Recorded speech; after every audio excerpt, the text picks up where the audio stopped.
Alright guys, so we got the Indian FTR here today, the carbon one, at Indian Demo Days. Waiting for Jessa to get her FTR 1200 here, and then we're going to go on a test ride.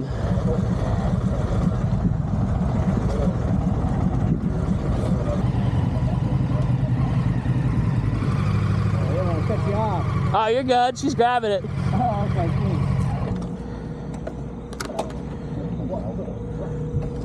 Okay, Claire's a little goofy.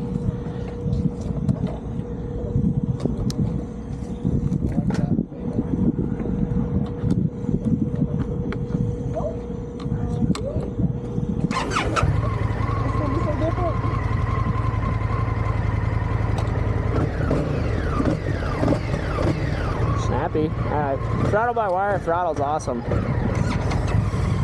Feel jack, dude? Alright, Jesse, you lead the way because I don't know where I'm going.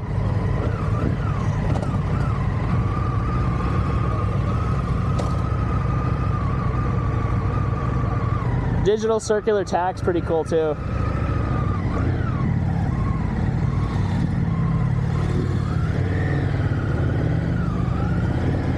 Oh yeah, it's goofy.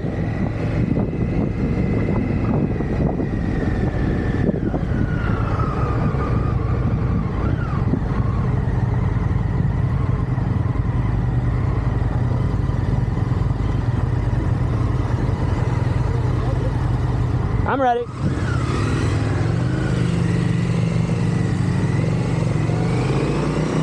what she's got.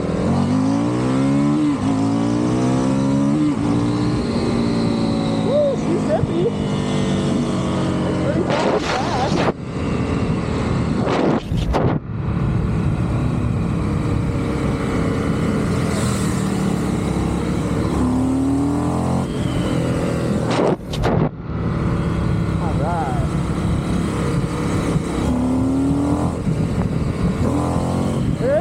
Delay in like the throttle, like you hit it and throttle by wire catches up, but it's really punchy. Like it's smooth, but it's fast.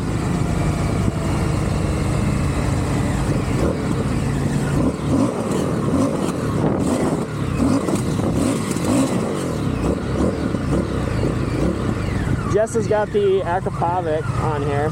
She is the base model. I have the carbon. Let's have a little race.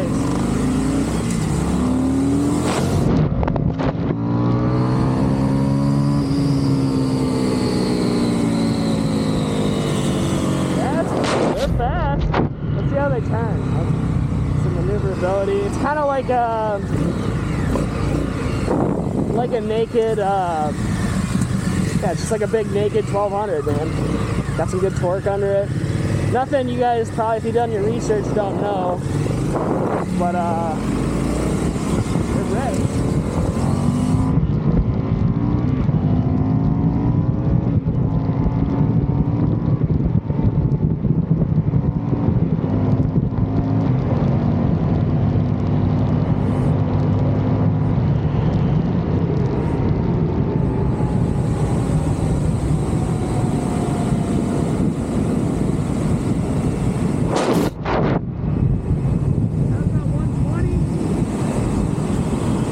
Allegedly 120, so it's punchy, but yeah, I mean, if you have to do winter bikes and stuff, it will, up until about maybe like 116, realistically.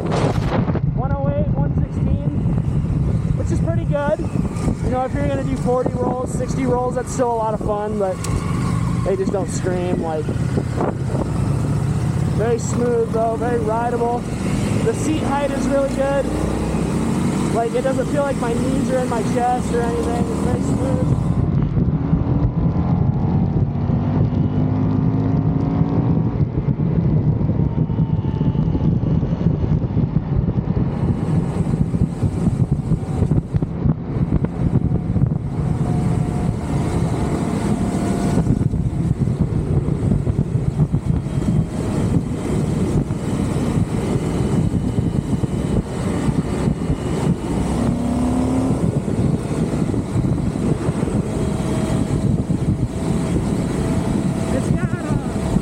It's got cruise control, so I can just sit up here and cruise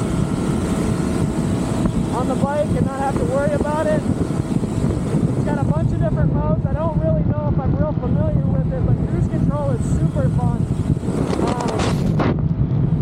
Especially on a base model like Jessa's, I think comes with a cruise control also. So for a $10,000, $12,000 bike, I don't know what they run out the door.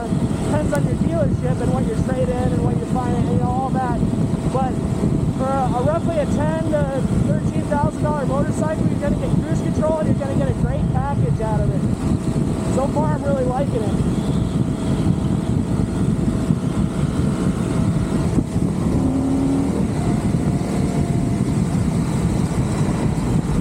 I'd say the FTR fits in the realm of the FC family of Yamaha, the MT family of Yamaha. I feel like it feels really comparable to that. The only one I've ever really tried is the FC07 and the MT09, so that's what I can compare it to. Rideability is pretty close to that. On power, I'd say the MT09 has maybe a little bit more torque, like punchy, like it'll wheelie if you're trying to be a stunt guy. I don't know if I can stunt this. But all around, this feels like a really good machine. Seems like you can have some fun on the track and in the back roads, you know, back country. Like if you're a Sturgis guy or like like Iron Mountain Road, or if you want to go to the Dragon, like this would be a really fun bike to be on. Like it grips real good. It's really balanced.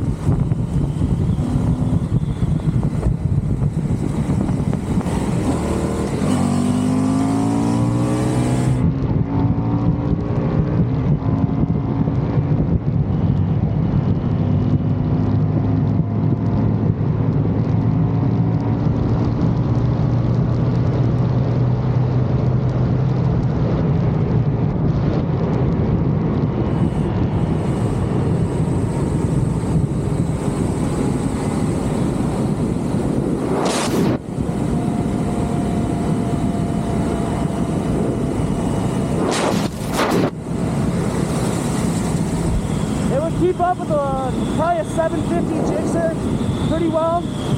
As far as a leader bike, I haven't raced a leader bike above 100, so I don't know. But yeah, no, it pulls really hard, all the way from probably 40 miles an hour to about 130, 140. It doesn't seem like it drops off or that it plateaus at all. It'll pull clear to the end. I'd really like to see ECUs and tuning and more race platforms available for these bikes, because they're actually really cool, and I think the platform is awesome, and there's a lot of growth to be made here in the FTR platform. Especially if you want to add stuff like, you know, your air filter mod, you can do probably velocity stacks, pipes, you know, change your sprocket gearing. That's just going to turn. But sprocket gearing, you know, you can flash, tune, ECUs is the biggest thing I want to see different. Because this bike is in a cage. You're putting this beast in a cage. I would really like to see this thing, instead of making about 120 horse, which is awesome for getting around town, a little cruiser. But I'd really like to see it get up there towards the 135, 140 range of horsepower, because then it's really going to unlock this thing. So, you know, going from Indian, really cool bike. I really like it. Just my first day on a test ride, it's awesome. I don't feel like the carbon alone, other than looks, feels any different than the base model.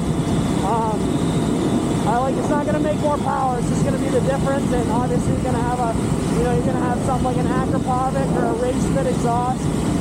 These Acropovics are pretty quiet, I would say.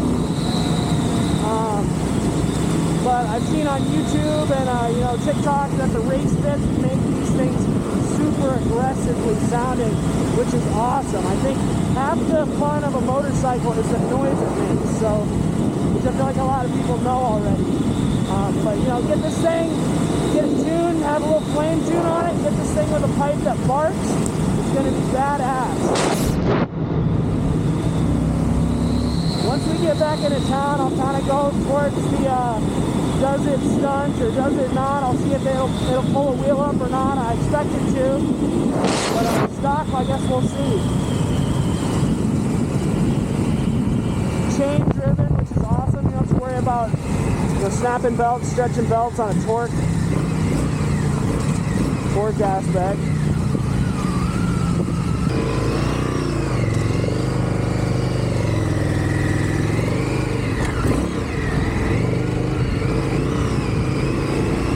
So the throttle's got a little delay in it, so you gotta time it if you're gonna try and stunt this thing.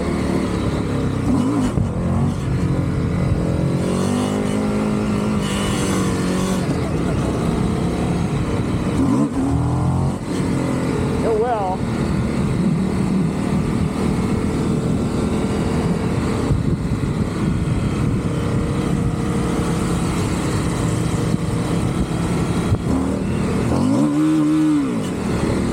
Limiter, which is weird.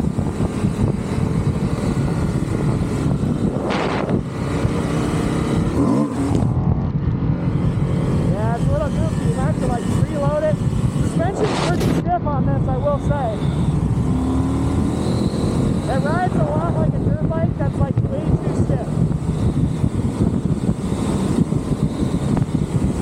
Like almost a supermoto, but a little bit heavier.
Sucks. I wanted to rip this corner, but there's water in it, so I'm not going to do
Interesting.